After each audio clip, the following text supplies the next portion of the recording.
Olá amigos, estou de volta com mais um vídeo falando da Semana Santa e hoje esse vídeo trata da Sexta-feira Santa, o segundo dia do Tríduo Pascal. Lembrando então de antemão que nesse dia não há missa. Hoje e amanhã, ou seja, na sexta e no sábado, segundo a antiguíssima tradição da igreja, não se celebra o sacramento da Eucaristia. Portanto, se você ouvir alguém dizer que vai à missa na Sexta-feira Santa, oriente ela, diga para ela que não há missa na Sexta-feira Santa. E se você é um daqueles católicos que só vai à igreja à Sexta-feira Santa ou que diz que só vai à missa à Sexta-feira Santa, lamento dizer, você nunca vai à missa porque Segunda-feira Santa e o sábado de Aleluia, durante o dia, não há celebração da Eucaristia, não há missa. Nesse dia, há apenas a celebração da Paixão do Senhor. E aqui então nesse vídeo algumas orientações sobre a cerimônia da Paixão do Senhor, essa celebração grandiosa, belíssima, ali dentro do Tríduo Pascal. Ela tem algumas características que são importantes. Primeiramente é bom lembrar que esse dia é um dia que há muita participação na igreja das pessoas, como eu disse antes, dos católicos de Sexta-feira Santa. As igrejas aí pelo Brasil afora, elas costumam encher na Sexta-feira Santa, costuma vir muita gente esse dia, por causa da identificação com a dor. Isso já é tradição desde a colonização portuguesa que trouxe para nós essas heranças culturais e religiosas, essa identificação com a paixão no catolicismo popular, e daí então nossas igrejas costumam lotar na Sexta-feira Santa. E nós devemos acolher muito bem as pessoas para essa celebração. Bom, primeira coisa, a cor litúrgica da Sexta-feira Santa é a cor vermelha. O altar, nesse dia, ele deve estar totalmente despojado, sem toalha, sem cruz, sem o castiçal. É uma igreja que está sem nenhum adorno nesse dia. As cruzes e os santos podem estar velados também na Sexta-feira Santa.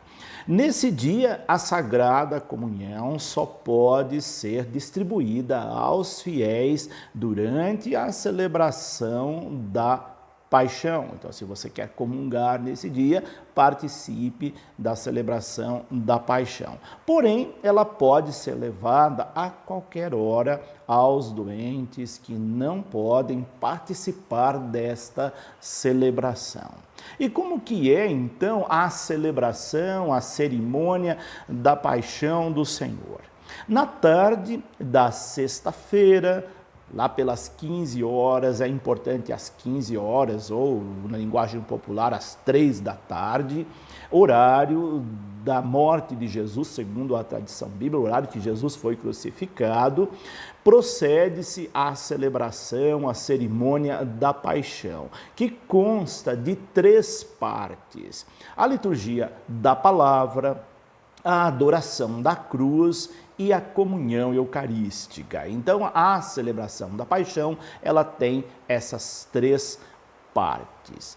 Ela inicia-se, e é bom lembrar também que esse dia é um dia de bastante silêncio na igreja. Então, a procissão de entrada é uma procissão feita em silêncio. O presidente da celebração, a equipe de celebração, aqueles que forem participar da equipe de celebração, ministros extraordinários da Sagrada Comunhão, coroinhas, acólitos, diáconos, os leitores, todos entram em silêncio. Nesse dia não tem canto de entrada.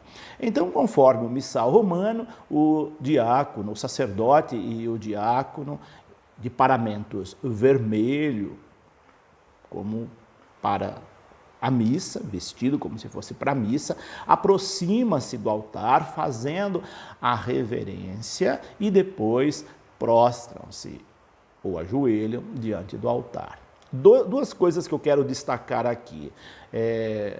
Paramentos vermelhos, por exemplo, se o sacerdote ele pertence a uma congregação religiosa, como é o meu caso, que pertence a uma congregação passionista, congregação da Paixão de Jesus Cristo, esse é um dia importantíssimo para nós da Paixão de Cristo, nós estamos geralmente nesse dia vestidos com o nosso hábito próprio da congregação.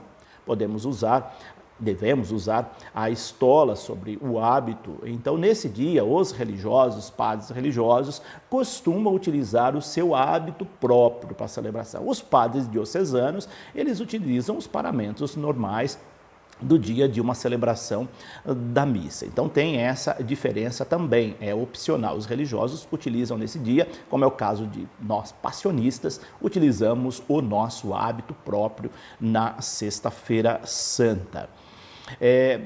Há dois procedimentos também que é facultado nessa celebração da Paixão do Senhor.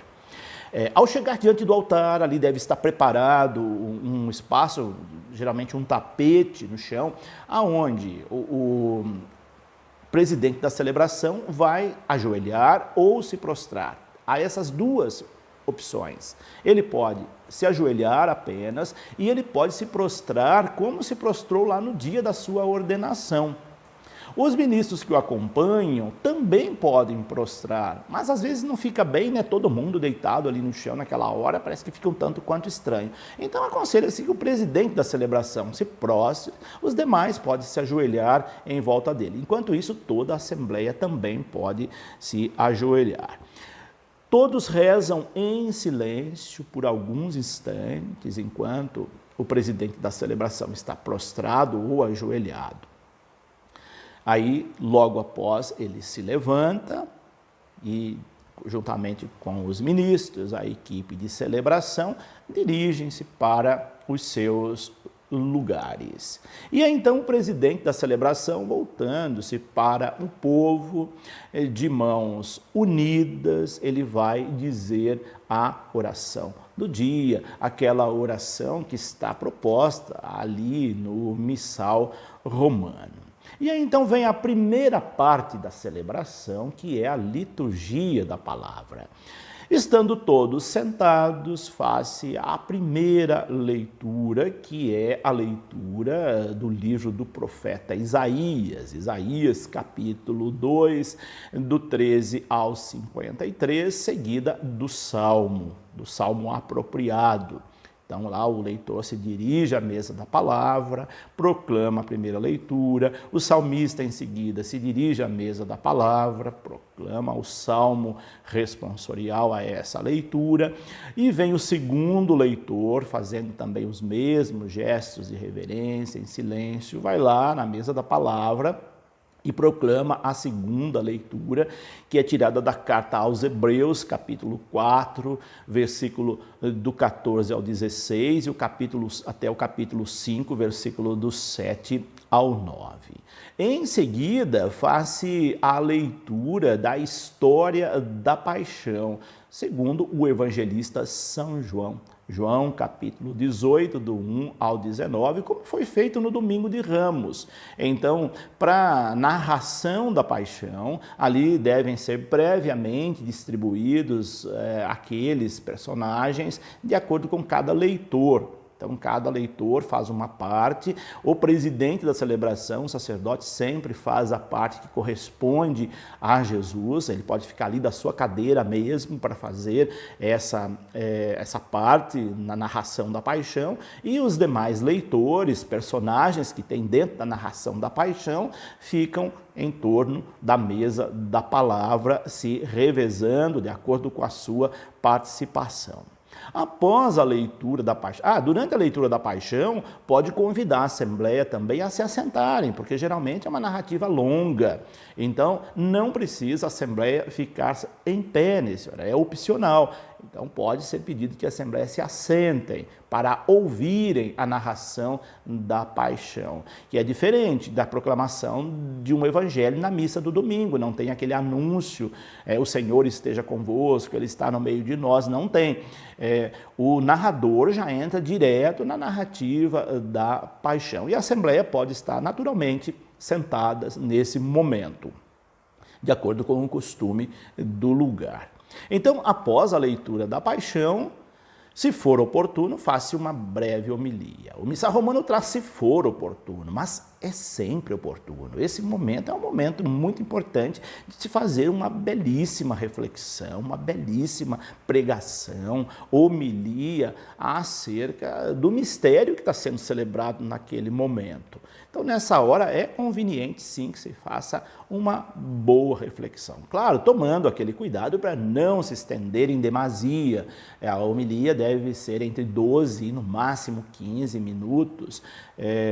Se ela for bem preparada, dá para se fazer nesse tempo, sim. Mas é bom sempre fazer uma homilia já preparada também previamente para esse momento.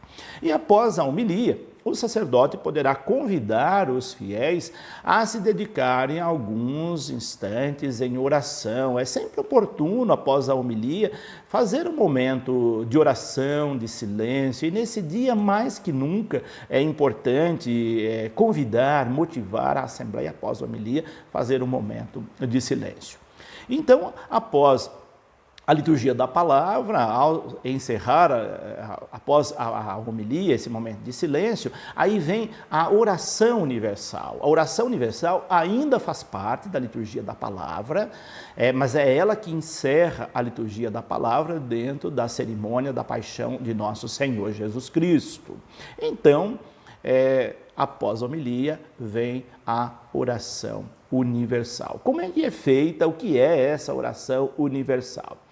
O diácono, se houver diácono na celebração, se não houver diácono, pode ser o animador da celebração, de pé junto do ambão, propõe as intenções especiais. Lembrando que essa oração universal, ela tem intenções especiais, que eu já vou colocar uma a uma para recordar, reforçar na nossa lembrança, como por exemplo, pela igreja, pelo Papa e etc. Então ele propõe a oração, o presidente da celebração faz uma breve introdução e aí então o narrador ou um diácono, uma pessoa previamente determinada, ela vai anunciar as intenções especiais. E aí, após cada anúncio da intenção, todos oram um momento em silêncio. Em seguida, o sacerdote, de pé, junto à sua cadeira, ou se for oportuno, próximo ao altar, sempre de braços abertos, ele vai dizer a oração.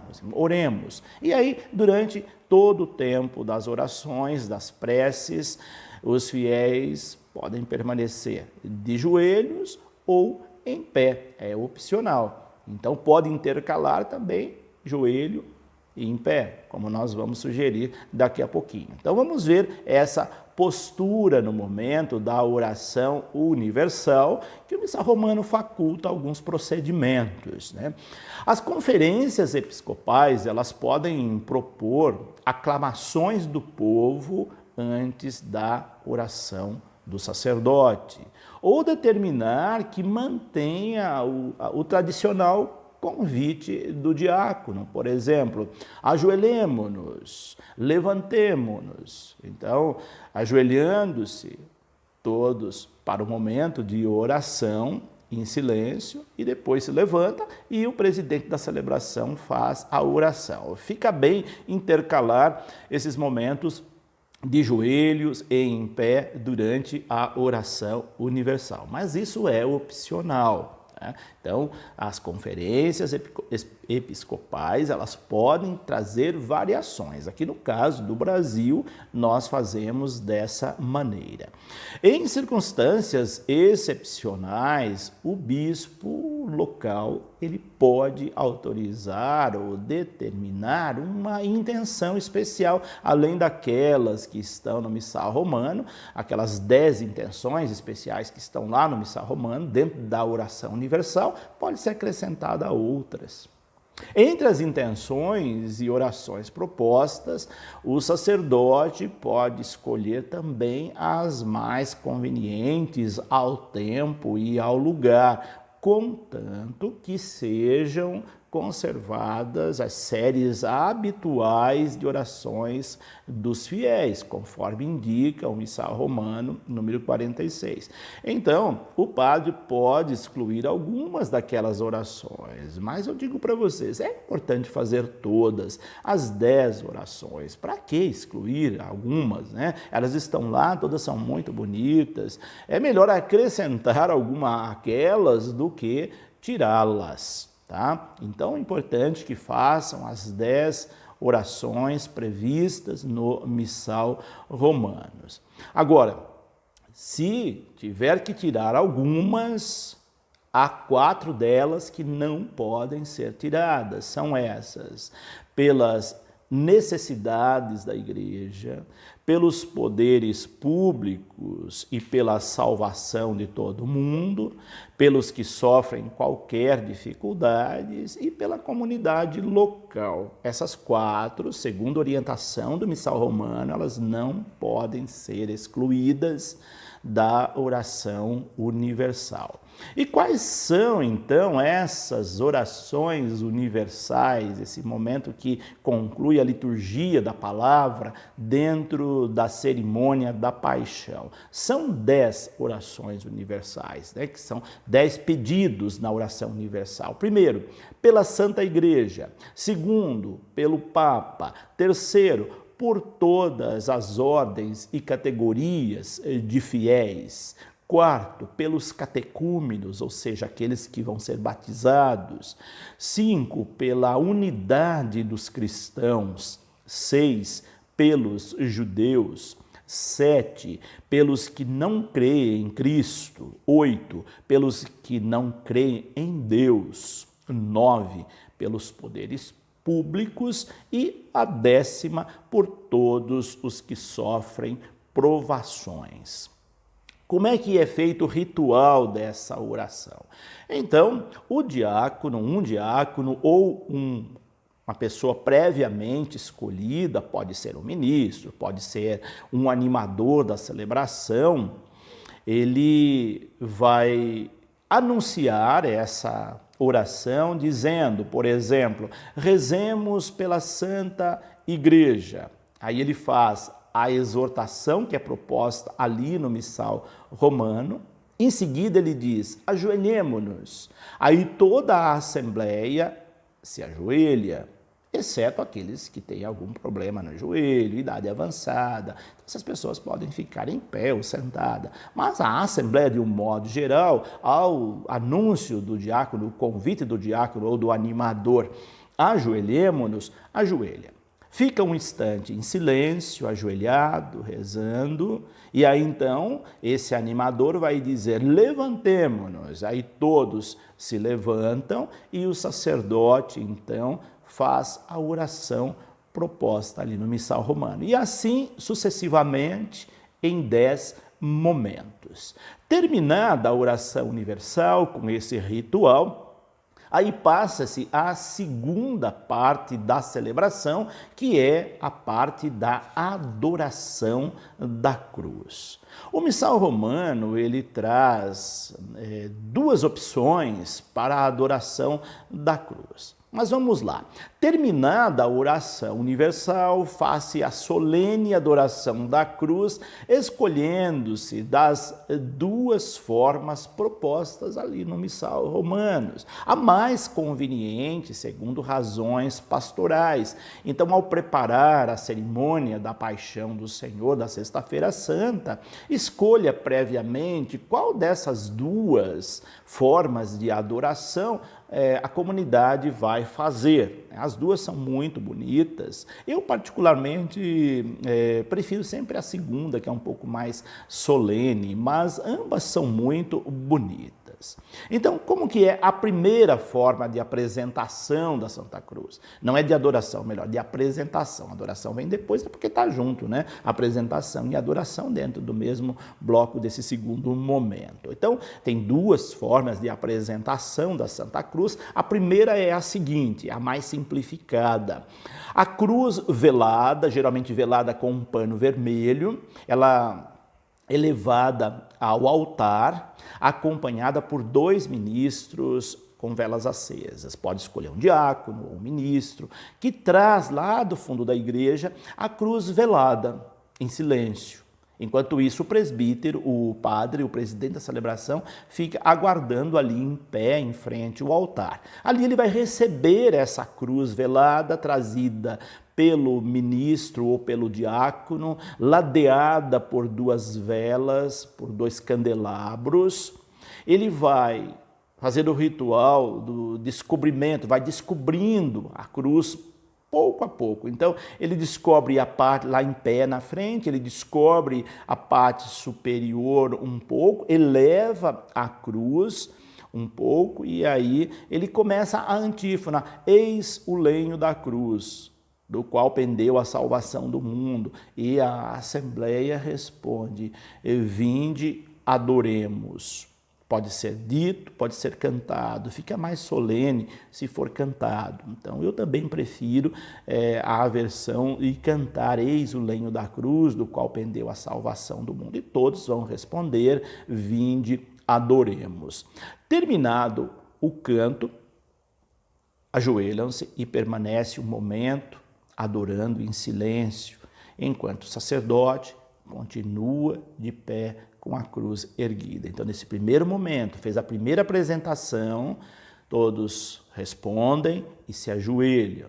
Em seguida, o sacerdote vai descobrir o braço direito da cruz, elevando novamente um pouco, e começando a antífona: eis o lenho da cruz, e a Assembleia novamente responde. Depois ele vai descobrir o braço esquerdo, depois toda a cruz, seguindo o mesmo ritual 3 vezes, né?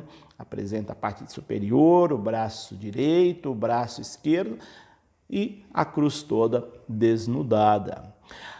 Acompanhado de 2 ministros com velas acesas, o sacerdote leva a cruz até a entrada do presbitério ou um lugar específico, geralmente é na frente do altar, onde coloca a cruz para a adoração. Ele pode segurar a cruz, ele pode entregar essa cruz a um ministro para que ele fique sustentando, e depois do lado aí 2 pessoas com castiçais, uma à direita, outra à esquerda, e começa-se então a adoração da cruz, como nós vamos ver mais adiante, algumas recomendações sobre esse momento.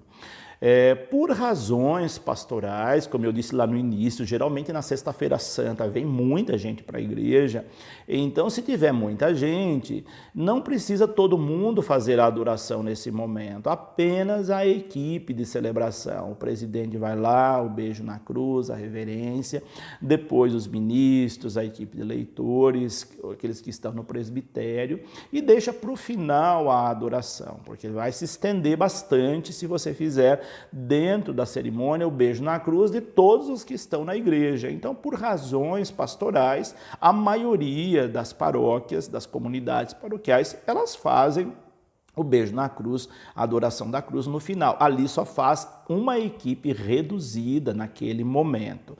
Essa é uma sugestão por razões pastorais.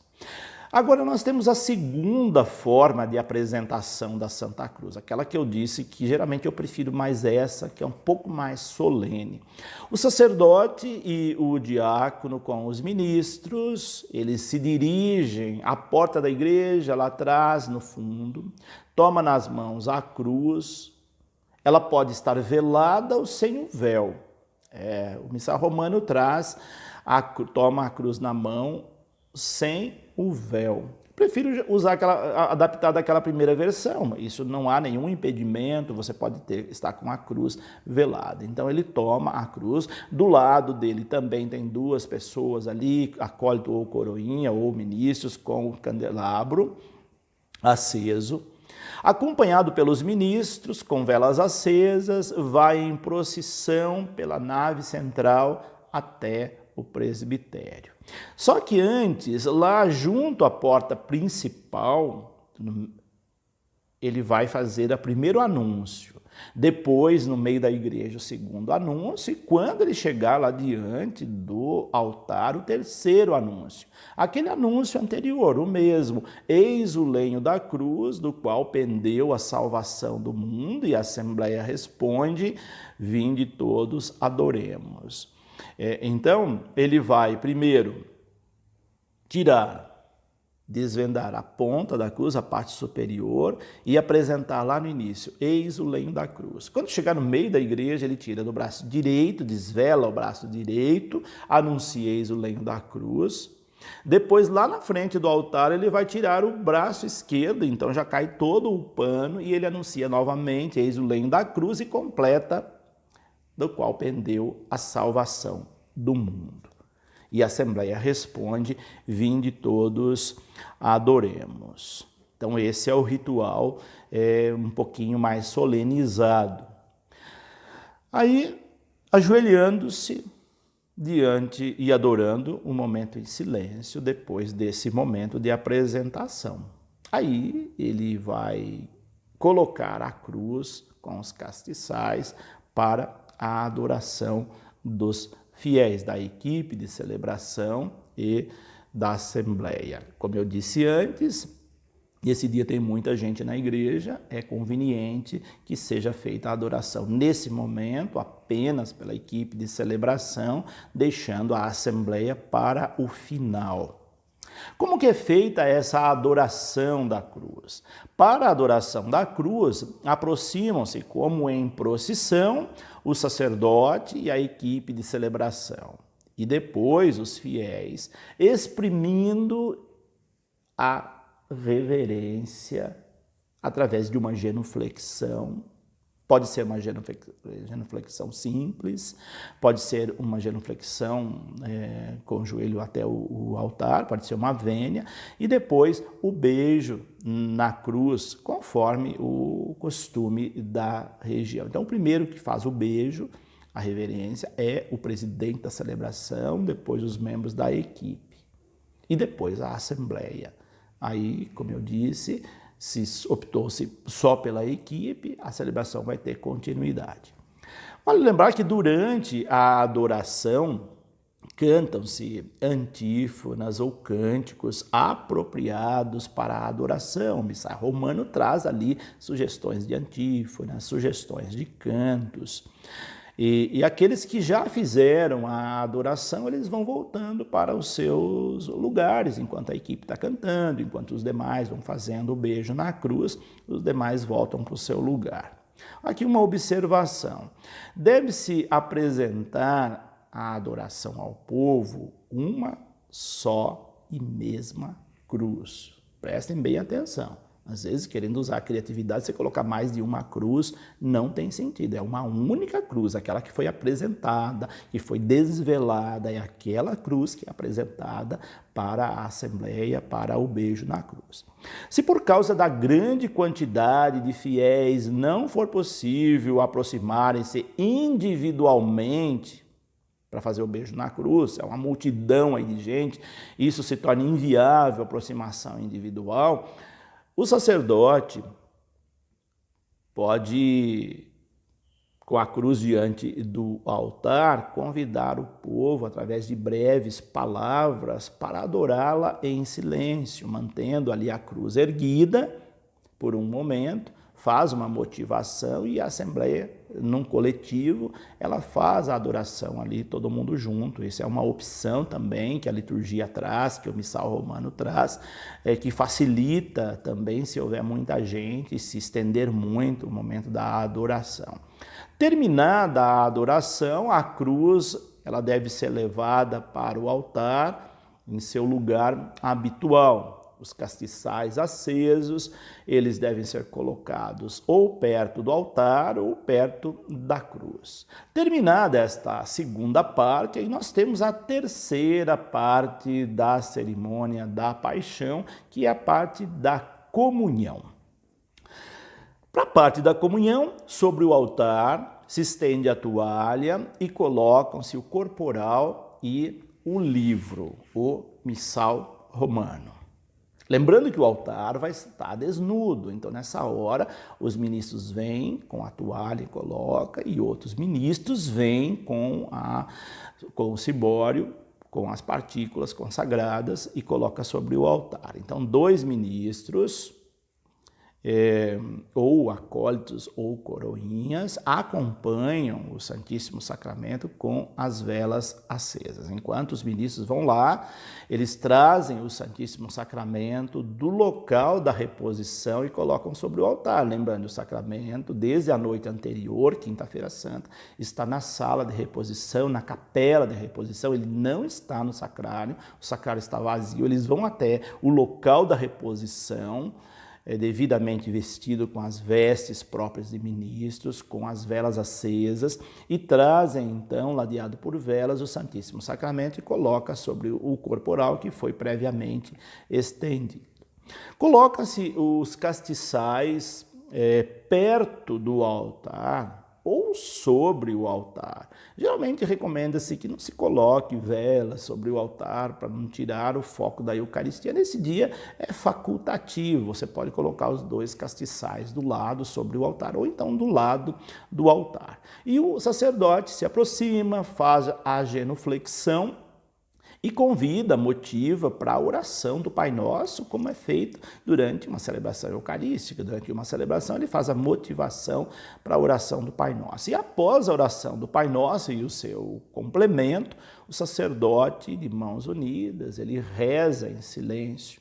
Aí ele vai fazer a genuflexão, ele vai tomar a hóstia, vai elevá-la sobre o cibório e vai dizer em voz alta, apresentando-a para o povo: felizes os convidados para a ceia do Senhor, ou outra fórmula própria do missal romano. O povo, como numa missa comum, responde normalmente à oração que lhe é proposta.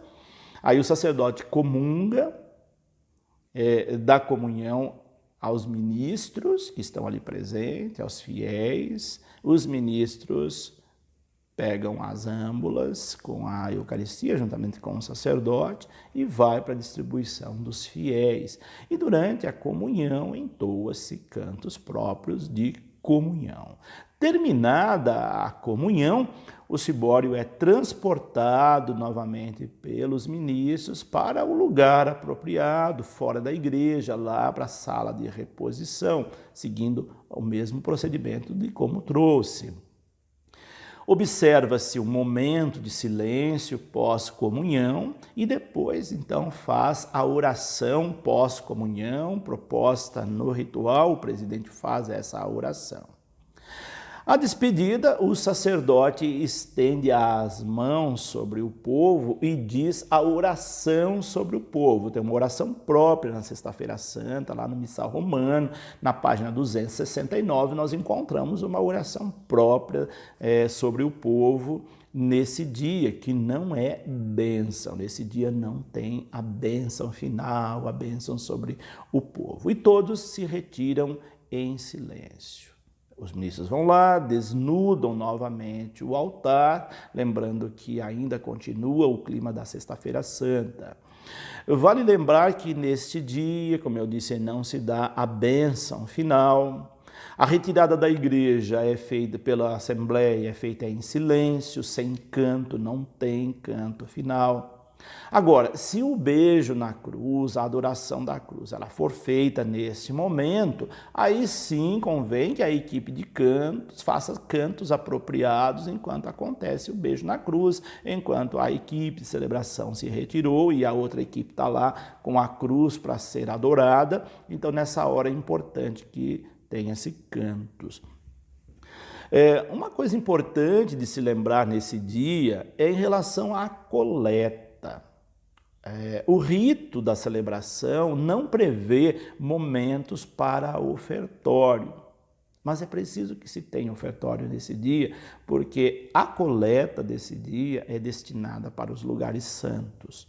Então, se você não fizer coleta, depois você vai ter que pegar uma outra coleta de outro dia para encaminhar para a diocese encaminhar para o lugar santo. Então, faça um momento de coleta nesse dia. E qual é o momento melhor para isso? É na hora do beijo na cruz, onde a multidão, as pessoas individualmente chegam para a adoração, beijo na cruz. Então, nada mais oportuno do que você colocar ao lado ali o cesto da oferta para as pessoas fazerem a sua oferta nessa hora.